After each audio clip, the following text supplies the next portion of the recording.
ನೀನ್ ಹುಲಿನೂ ಹೋಗುದಿಲ್ಲ ಇಲಿನೂ ಹೋಗುದಿಲ್ಲ. ಅದ ನಿಮ್ಮಾರಿ ಬಿಟ್ಟಿದ್ದಪ್ಪ. ಹೌದಿಲ್ಲ ಆಗುದಿಲ್ಲ. ಹೌದು. ಹುಲಿ ಎಣಿಸ್ಕೋಬೇಕಾದ್ರೆ ಬಿರುದ ತಾನಾಗೆ ಬರ್ಬೇಕು. ಹೌದು. ನೀನಾಗೆ ಬರದು ಹುಲಿ ಹಾಕಿದ್ರೆ ಹುಲಿ ಆಗುದಿಲ್ಲ ಅದು. ಹೌದಿಲ್ಲ. ಹೌದು. ಇರ್ತೈತಿ ಬೆಳಿರಿ ಬ್ಯಾಡ ನಂಗಿಲ್ಲ. ಹೊಸ ಹುಡುಗರದ್ರಿ ಹೊಸ ವಿಷಯ ತೆಗಿರಿ ಅಂತಕ್ಕಂಥ ಮಾತನ್ನ ಹೇಳಿ ಪರಮಾತ್ಮ ಆಗಿರ್ತಕ್ಕಂಥ ಮ್ಯಾಲದಾನ ಅಂತ ಹೇಳಿನಿ.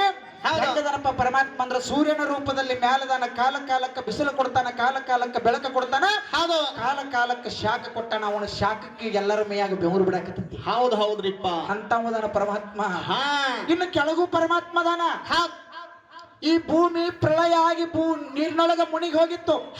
ತಂಡಿ ಹತ್ತಿತ್ತು, ಭೂದೇವಿ ನಡಗಾಕತ್ತಿದ್ಲು. ಏನು ಲಕ್ಷ್ಮಿ, ಸರಸ್ವತಿ, ದುರ್ಗಿ, ಕಾಳಿ, ಪಾರ್ವತಿ ಎಲ್ಲರೂ ಇದ್ರು.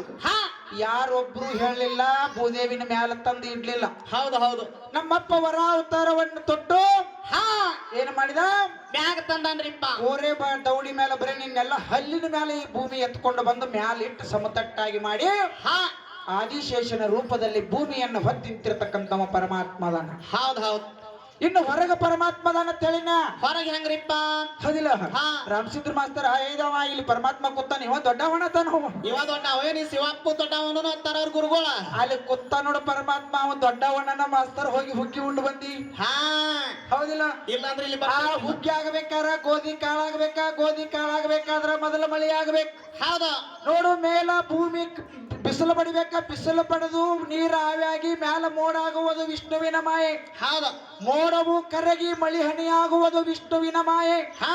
ವಿಷ್ಣುವಿನ ಮಳೆಯು ಭೂಮಿಗೆ ಬಿದ್ದು ಭೂಮಿ ತಂಪಾಗುವುದು ವಿಷ್ಣುವಿನ ಮಾಯೆ. ಹೌದು. ಭೂಮಿ ತಂಪಾಗಿ ಬೀಜ ಬಿತ್ತಿದಾಗ ಬೆಳಕೆ ಒಡೆದು ಬೆಳಿ ಬರುವುದು ವಿಷ್ಣುವಿನ ಮಾಯೆ. ಬೆಳಿ ಬಂದಾಗ ಕಾಳಗಳನ್ನ ರಾಶಿ ಮಾಡಿ ಇಲ್ಲೇನು ಹುಗ್ಗಿ ಮಾಡ್ಯಾರು, ಅದು ವಿಷ್ಣುವಿನ ಮಾಯೆ. ನನ್ನಪ್ಪ ಪರಮಾತ್ಮನ ಮಾಯೆ. ಅದು ಪರಮಾತ್ಮನಿಂದ ಆಗಿದ್ದು ಹೊರತು ನಿಮ್ಮಿಂದ ಆಗಿಲ್ಲ. ಹೌದಿಲ್ಲ. ಒಂದು ಕಾಳ ಬೆಳಿಬೇಕಾದ್ರ ಆ ಕಾಳ ನಿನ್ನ ಬಾಯಾಗ ಹೋಗಬೇಕಾದ್ರ ಒಂದು ಋಣಾನು ಬಂದೈತು ಮಾಸ್ತರ. ಪರಮಾತ್ಮ ಅಂತಂದ್ರೆ ಸಣ್ಣ ವಸ್ತು ಅಲ್ಲ. ಹೊರಗದಾನ ಪರಮಾತ್ಮ ಗಾಳಿ ರೂಪದೊಳಗ ನಾವು ನೀವು ಸೇವನೆ ಮಾಡಿ ಬದುಕಾಕತ್ತೀವಿ. ಪರಮಾತ್ಮ ವಾಯು ರೂಪದೊಳಗದಾನ. ಇನ್ನು ಹೊರಗದಾನ ಪರಮಾತ್ಮ ಅಂದಿವಿ, ದೇಹದೊಳಗ ಪರಮಾತ್ಮ ದಾನ. ನೋಡು, ಹಾಡಬೇಕಾದ್ರ, ಮಾತಾಡ್ಬೇಕಾದ್ರ, ಕೇಳಬೇಕಾದ್ರ, ಉಣಬೇಕಾದ್ರ, ಕುಣಿಬೇಕಾದ್ರ, ಬಾರಿಸ್ಬೇಕಾದ್ರ ಒಳಗ ಆತ್ಮ ರೂಪದೊಳಗ ಪರಮಾತ್ಮ ದಾನ ಅಂದಾಗ ಮಾತ್ರ ಜಗತ್ತು ನಡೆದದ. ಪರಮಾತ್ಮನ ಆಜ್ಞೆ ಇಲ್ಲದೆ ಒಂದು ಹುಲ್ಲು ಕಡ್ಡಿಯು ಹುಸ ಅಳಗಾಡಲಾರದು ಅಂತೇಳಿ ಪುರಾಣದಾಗ ಬರ್ದಾರ. ಅದಕ್ಕೆ ಪರಮಾತ್ಮ ಅಂದ್ರೆ ದೊಡ್ಡವದಾನ.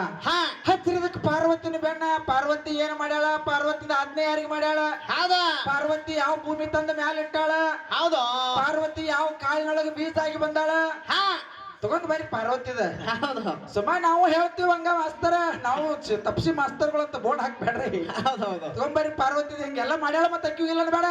ಇನ್ನೊಂದು ಮಾತು ಹೇಳ್ಯಾರ ನೋಡ್ರಿಪ್ಪ, ದೇವಿ ದೈತರಿಗೆ ಊಟ ಹಾಕಿಲ್ಲ ಅಂದಾಗ ನೀವು ಚಲೋ ಊಟ ಕೊಟ್ಟಿಲ್ಲ ನಿಮ್ಮ ಅಪ್ಪ ಅಂತ ಹೇಳ್ಯಾರ. ನೋಡು ಮಾಸ್ತರ, ಊಟ ಕೊಟ್ಟಿಲ್ಲ ಬೇಡ, ಊಟ ಪರಮಾತ್ಮ ಉಣ್ಣಾಕ್ ಹಾಕ್ಯಾನತ್ತ ನಾ ಪ್ರಾಣ ಕೊಡ್ತಾನ. ಚಲೋ ಊಟ ಕೊಟ್ಟಿಲ್ಲ ಅಂತ ಹೇಳ್ತಾರ ಅವರು. ನೋಡು, ಒಂದು ಮಾತು ಹೇಳ್ತನು, ಹೊಟ್ಟೆ ತುಂಬಿದಾಗ ಹುಗ್ಗಿ ಸಹಿತ ಹುಳಿ ಹುಳಿ ಹತ್ತೈತಿ. ಹೌದು. ಹಸದಾಗ ಕಟಕ ರೊಟ್ಟಿ ಖಾರ ಸಹಿತ ಅಮೃತ ಆಕತಿ. ಹಸದಿರ್ತಕ್ಕಂಥವ್ರಿಗೆ ಹಸದ ಟೈಮಕ್ಕ ಅನ್ನ ಕೊಟ್ಟಿರ್ತಕ್ಕಂಥ ಪರಮಾತ್ಮ ಶ್ರೇಷ್ಠದಾನ. ಹೌದು. ಅನ್ನ ತಿಂದ ಬಳಕು ನಮ್ಮದು ಹೊಟ್ಟೆ ತುಂಬಿಲ್ಲ ಅಂದ್ರೆ ನಿಮ್ಮದೇನು ಹೊಟ್ಟೆ ಇತ್ತು ಮಟ್ಟೈತೋ ಧರ್ಮ ನಿಮ್ಮದು ಊಟ ಮಾಡಿಲ್ಲ ಅಂತಂದ್ರಿ ಅದ್ರ ಹಾಕಿದವಾಗ ಹಾಕಿಲ್ಲ ಬೇಡ್ರಿ. ಹುಟ್ಟಿ ಊಟ ಬಂದಿರಿ ಈಗ ಪರಮಾತ್ಮಗೆ ನಿಂದೆ ಆಡಕ್ ಹೋಗ್ಬೇಡ್ರಿ. ಪರಮಾತ್ಮ ಕೈ ಬಿಟ್ಟ ಅಂತಂದ್ರ ವ್ಯವಹಾರನ ಬೇರೆ ಆಕೈತಿ. ಹೌದಿಲ್ಲ. ಪರಮಾತ್ಮ ಅದಾನಂದಾಗ ಜಗತ್ ನಡೆದೈತಿ. ಪರಮಾತ್ಮ ಇಲ್ಲಂದ್ರೆ ಜಗತ್ ನಡೆಯಕ್ ಸಾಧ್ಯ ಇಲ್ಲ. ಅದಕ್ಕೆ ಪರಮಾತ್ಮ ಅಂದ್ರೆ ಶ್ರೇಷ್ಠದಾನ ತಮ್ಮ. ಹೌದಿಲ್ಲ. ಇನ್ನು ಯಾವ ರೂಪದೊಳಗ ಪರಮಾತ್ಮ ಅದಾನ? ಹೆಂಗ್ರಿಪ್ಪ? ಹೌದಿಲ್ಲ. ಹೆಂಗದಾನ್ರಿಪ್ಪ? ಈ ಹೆಣ್ಣು ಮಕ್ಕಳಿಗೆ ಯಾಕೆ ಕಾರ್ಬಾರ ಕೊಡಬಾರ್ದು ಕೈಯಾಗ? ಯಾಕೆ ಕೊಡಬಾರ್ದ್ರಿಪ್ಪ? ಹೆಣ್ಣು ಮಕ್ಕಳ ಕೈಯಾಗ ಕಾರ್ಬಾರ ಕೊಟ್ರೆ ಏನಾಕತಿ ಸರ ಅನ್ನುವಂಥದ್ದೊಂದು ಚಾಲ ಹಾಡ್ರಿ. ಟೈಮ್ ಆಗೈತಿ. ಹೌದಿಲ್ಲ. ಒಮ್ಮೆ ನಾವು ಬಾಟ ಮಾಡ್ಕೊತ ಕೂತಿಪ್ಪ ಅಂತಂದ್ರ ಮತ್ತೆ ವಿಷಯಗಳು ಉಳಿತಾವ. ಯಾಕಂತಂದ್ರೆ ಇನ್ನೂ ಬಹಳಷ್ಟು ವಿಷಯ ಮಾತಾಡಬೇಕಾಗಿತ್ತು.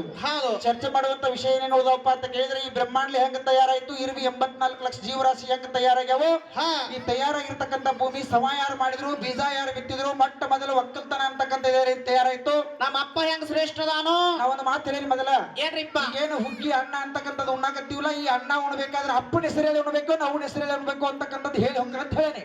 ಹೌದಿಲ್ಲ. ವಿಷಯಗಳು ಬಹಳ ಉಳಿದಾವ. ಮುಂದಿನ ಪಾಳಿ ಸಿಕ್ತಪ್ಪ ಅಂದ್ರೆ ಮುಂದಿನ ಪಾಳಿದೊಳಗೆ ಸಂಕ್ಷಿಪ್ತವಾಗಿ ಯಾರ ಹೆಸರಲ್ಲಿ ಅನ್ನ ಉಣ್ಬೇಕಾಗಿತ್ತು, ಯಾಕೆ ಅನ್ನ ಉಣ್ಬೇಕಾಗಿತ್ತು ಇಲ್ಲ ಅಂತ ವಿಚಾರ ಮಾತಾಡೋದೈತೆ.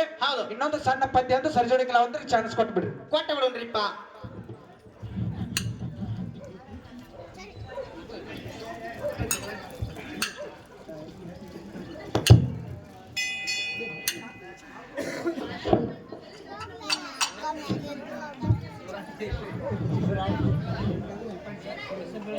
ಹಾಡು.